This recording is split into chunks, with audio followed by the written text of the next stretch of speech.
Hi guys, welcome again. Today I got something special for you. I know I say that a lot, but this is really pretty special. Today we are playing 7 Blunders. This is a replay game. We've played 5 of those. I'm going to show you the game 1 and then the last game, the things that we learned. So here I'm very happy because I get to... First, let me explain what is 7 blunders. So basically, you get to try to get as low as possible, and there are 2 important rules. First is you cannot throw, because usually people will just throw unless this is the only move that you can make.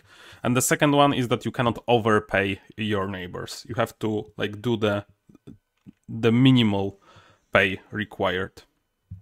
So, with those 2 rules in mind, we are choosing Alexandria B, of course, and we are playing 3 player. Here we have Iguana, one of the best players, and CLXT, who is also a very good player, who is returning to the game. He also suggested this, so here we are playing with him. And yeah, I'm choosing... I was surprised that he chose this side. Just a little surprised, I would say. And also a little surprised maybe about this side, but I don't know. So here we are trying to get the worst picks possible, and there are a couple of ways to go about it. I thought that I'll just choose Glassworks because it gives me nothing. I don't know, that's one of the strategies. You can also try to play buffs and just pay, maybe. But I don't know about that. And you can also just try to get as much resources as possible. So, yeah. So that's about it. I don't have super strats yet prepared for this, but it was pretty fun. So here, my goal was just trying to get as bad cards as possible. So here I was just choosing Marketplace because it gives me nothing at the moment. But you can just go Timberyard or you can East Trading Post. There are a lot of ways that you can just waste here. Here I was like, okay, I have this, so I'll just get the press. No, I get West Trading. I should have gone the press route, I think. And as you can see, the Soul Green is very bad here. Okay, so here, Loom or Stone Pit, both are pretty bad, so you can also play the first stage. Right now it's pretty bad as well. So basically you're trying not to score points. And you can learn a thing or two when playing like that. First, you see how good the red is. Nobody wants to pick red. The other thing that you can see is that the blues early are pretty scory. That they not only give you points, but they also give you chains, which is dangerous. You can also see that these stages are amazing for this strategy, meaning that they are really bad normally. You get to realize how much it costs you to invest so much in the economy on Alexandria B. So here I think I'll just build the Wonder Stage, and I think I'm hiding Theater. I think this is a mistake. He obviously didn't have enough to pay for Apo.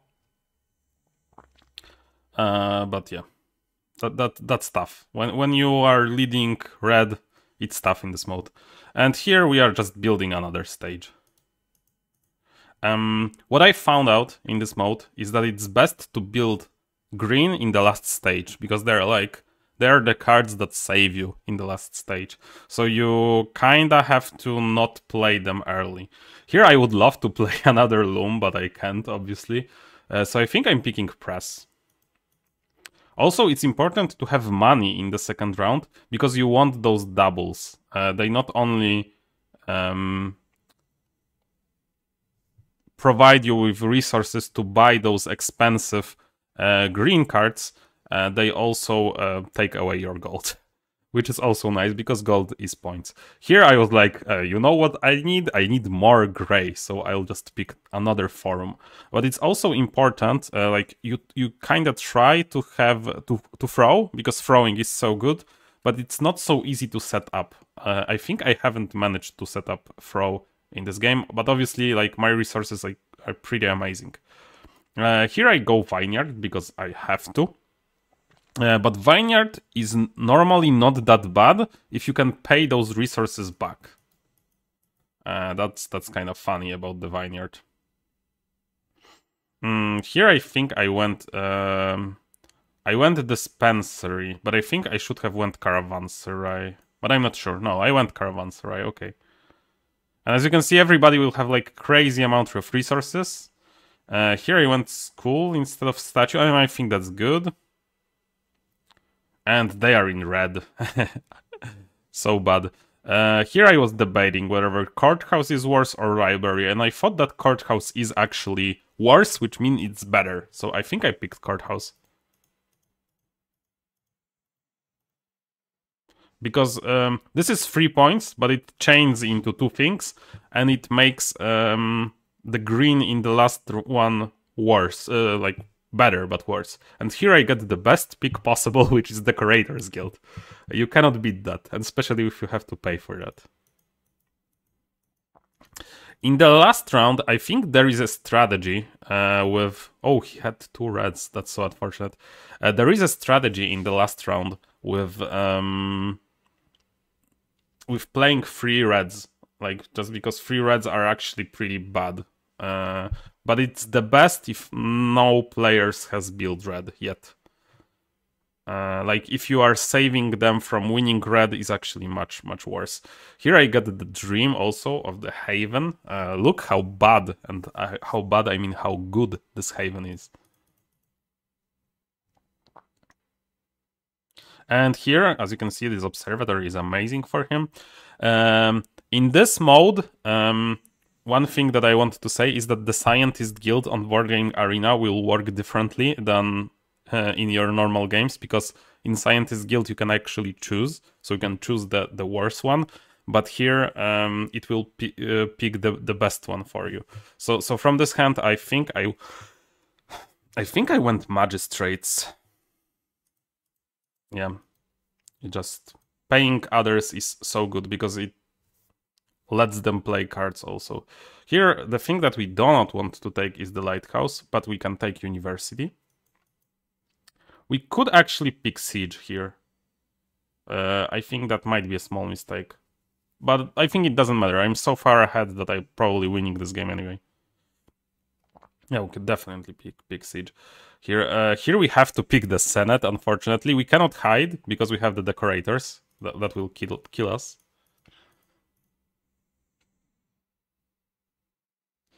And on the last hand, Lodge and Academy both are super fine for us. Yeah, we should have gone for Siege from that hand. And as you can see, I got the good wonder, I got the good spread, so there is no question that I'm kind of winning this one.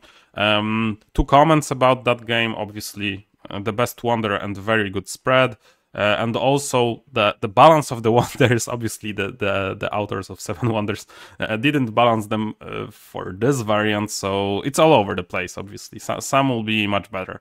But you can still make cool plays, and it makes, like, it's very fresh to play this. So let's go to the game 2.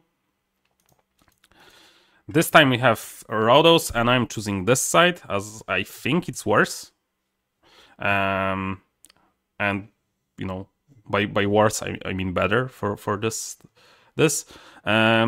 Here, this was last game, I think, and that we played, like game 5, that I'm showing you. And this one is really close at the end, so stick around. But here I was debating, like, I think all of those 5 cards make sense. So I think I started with Stone Pit, just because none of them need the stone. The stone is pretty bad in the first era, so let's get the stone. Maybe I can get to throw a card finally, because I haven't thrown a card in the first 4 games, I think. Here, it's kind of close between Clay Pit and Orvain, to be honest, because Clay Pit also takes gold, so that's not bad generally in this mode. But I decided to go like full brown, like do the brown, brown, brown, brown. Just so many brown, no grays, so hopefully that will save me. Maybe I'll add the grays later. Here, just continuing with my strategy, lumber.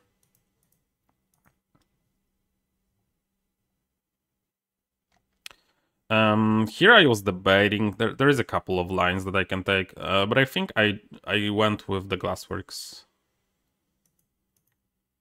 But marketplace is really to be considered here. Here, unfortunately, I don't have a particularly good pick, so I decided to bury... I think I buried theater here. So I just want to force him to get the reds. And here I very reluctantly play altar. I think it's still better, like guard tower will give you more points across the game, I think. But maybe that was a mistake. Of course he can still hide. I haven't accounted for that. So here I think I went for the sawmill, which might be a mistake because I might need to do some plays on the bricks, and I don't have bricks. But here I still have foundry.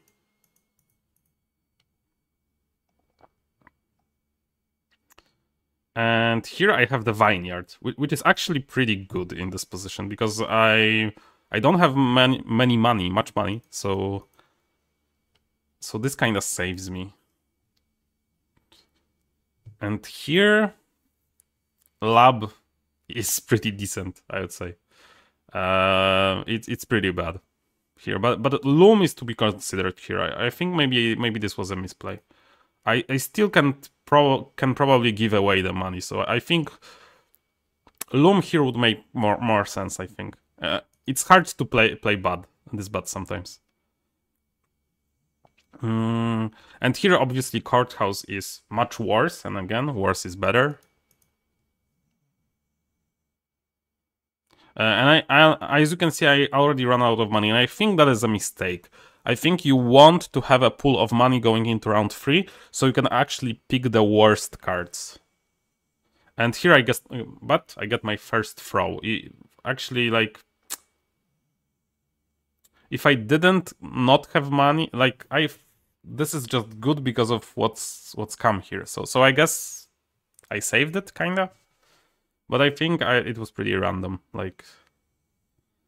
I think that it worked out, but the plays were not that good from my side. That's what I'm trying to say.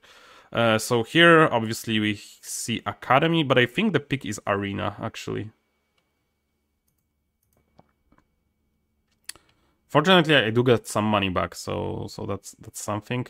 Here, I would obviously, like, in the over the board game, I can play Scientist Guild, but just because it's 8-pointer now, I can't.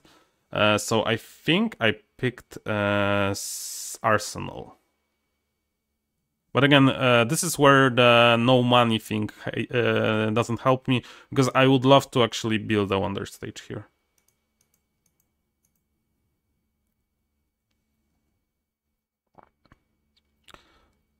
Lighthouse is pretty bad, but I don't know. Maybe it should have been observatory? Hard to say.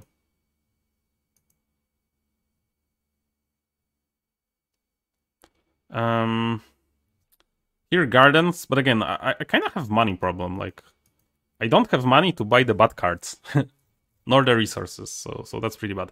And here I do get scientist on the wheel, so pretty unhappy about that. And here I have to go for the Senate. So in the end, kind of money situation was really tough. Like you actually want to have money especially if you are like stuck on no clay, for example. So that might be something. In the end, I lost this one, so I kind of thought that I'll show you this, like show you one loss and one win. This was very, very close, as you can see. Iguana got second and SCLXT got third. Which means he won, obviously. So very, very close. Obviously, this is not a competitive mode, but it's something fun that you can do. We were playing this on the training mode, so nobody like gets the elo they don't deserve, or nobody gets boosted in elo because they played badly. This was a lot of fun. I think about having like more players. I think this would maybe be more fun with like 5, 6, or even 7 players. There you could just there it could be really crazy. Let me guys know what you think about that. I've enjoyed my plays of this. Let me know if it's enjoyable to watch as well. I thought that I will just mix it up from time to time, and instead of showing you all the competitive replays and like arena games and tournaments, I will also show you like some fun that you can do with the system. I have a couple of ideas, so please let me know what you guys think about this in the comments, and while you are there you can also like and subscribe, and I see you later. Bye.